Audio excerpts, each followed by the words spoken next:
கிறிஸ்துவுக்குள் பிரியமான செல்ல குழந்தைகளுக்கு அன்பின் நல்வாழ்த்துக்கள். இன்னைக்கு ஜூலை மாதம் 26ஆம் நாள். இன்னைக்கு தேவன் உங்களோட பேசுறதுக்காக ஒரு விசேஷமான பரலோக மன்னாவை கொடுத்திருக்காங்க. அது என்னன்னு பார்க்கலாமா?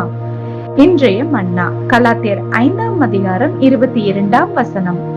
ஆவியின் கனியோ சந்தோஷம். அன்பு குழந்தைகளே, இந்த வசனத்துக்கான விளக்கத்தை நம்ம இப்ப பார்க்கலாம். சந்தோஷம் அப்படிங்கிறது என்ன தெரியுமா? சந்தோஷம் அப்படிங்கிறது எப்பவுமே மகிழ்ச்சியா இருப்பதும், உள்ளத்துல ஒரு அமைதியான ஆனந்தமும் இருக்குமாமா. நம்முடைய தேவன் நம்ம மேல எவ்வளவு அக்கறையா இருக்கிறாரு அப்படிங்கிறத நம்ம முழுசா தெரிஞ்சுக்கும் போது இந்த சந்தோஷம் நம்முடைய இருதயத்துல தானாவே உண்டாகுமாமா.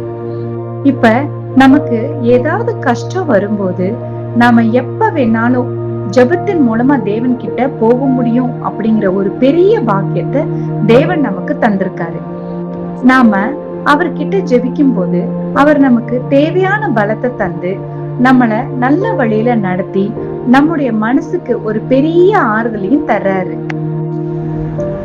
இந்த உலகத்துல இருக்கக்கூடிய கஷ்டங்கள் எல்லாம் நம்மளை சுத்தி இருந்தாலும் தேவனுடைய அன்பு நம்மளை எப்போதுமே சந்தோஷமா வச்சிருக்க உதவி செய்யுது.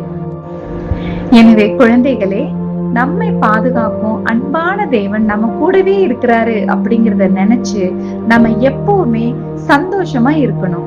கவலைகளுக்கெல்லாம் இடம் கொடுக்காம ஜெபத்துல தேவனை பிடிச்சுக்கிட்டு எப்பவுமே அவருக்கு பிரியமான சந்தோஷமுள்ள பிள்ளைகளாக வாழ பழகிக்கணும். செல்ல குழந்தைகளே, இந்த மன்னாவை இன்னும் தெளிவா புரிஞ்சுக்க உங்க பைபிளை எடுத்து யோவான் 15ஆம் அதிகாரம் 11ஆம் வசனத்தை வாசிங்க.